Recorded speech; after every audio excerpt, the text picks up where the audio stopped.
ដល់ហើយដល់ក្បែរមាត់បឹងរៀមកែដឹងដឹងតែភ្នែកកំឡឹងថាបានជួបអូ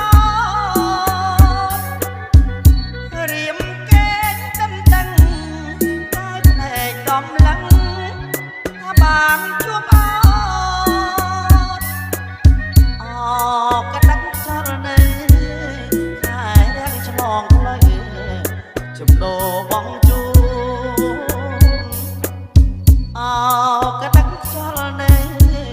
ខែរៀងឆ្លងផ្លូវចំដោបងជួកាប់ព្រឹស័យត្បែកបងចំដោបងជួនាំអូនទៅស្រុកកាប់ព្រឹស័យត្បែកបងចំដោបងជួ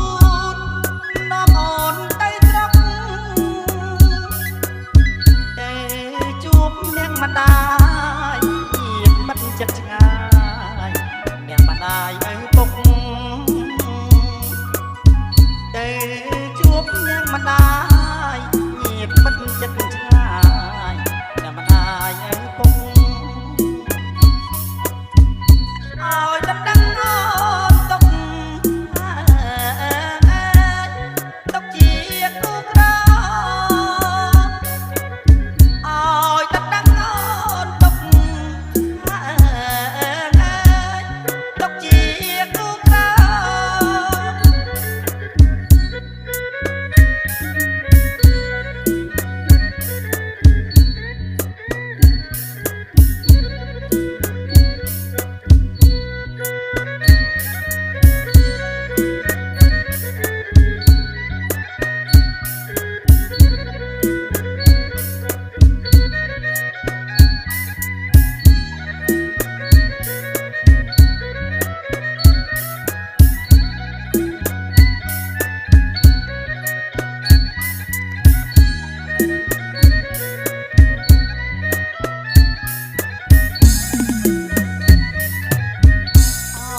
ក្រសាំងទៀបមករដូវដល់